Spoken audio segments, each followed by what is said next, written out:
में जलन हो रहा है। हम लोग तो केवल अपना हक मांगने के लिए खड़े थे। हाँ, बिना बोले।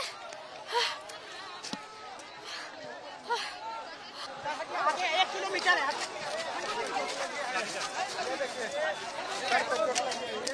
टीयर क्या चला दिया हम लोग पे।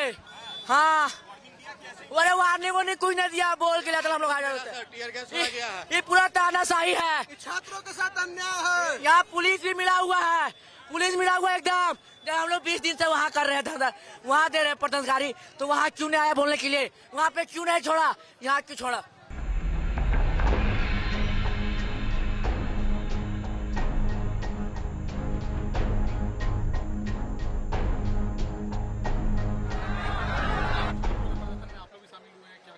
बिल्कुल, पहले दिन से भाजपा युवा मोर्चा छात्रों के साथ हम लोगों ने नैतिक समर्थन भी दिया था और ऐलान भी किया था कि आज जो विधानसभा घेराव होगा, उस विधानसभा घेराव में हम छात्रों के साथ संघर्ष करते हुए दिखेंगे।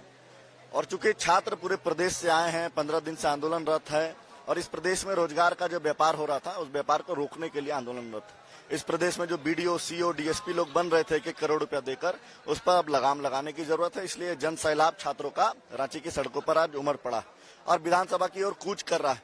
परंतु हेमंत सोरेन जी का आज जन्मदिन भी है। जन्मदिन के उपलक्ष्य में छात्रों को जो उनका डिमांड है, 2 डिमांड, उसको पूरा कर देना चाहिए। माननीय मुख्यमंत्री जी, अब जिद छोड़ दीजिए, क्योंकि आज आपका जन्मदिन है। आपने छात्रों के ऊपर बर्बरतापूर्वक लाठीचार्ज किया है, कई छात्र घायल हैं।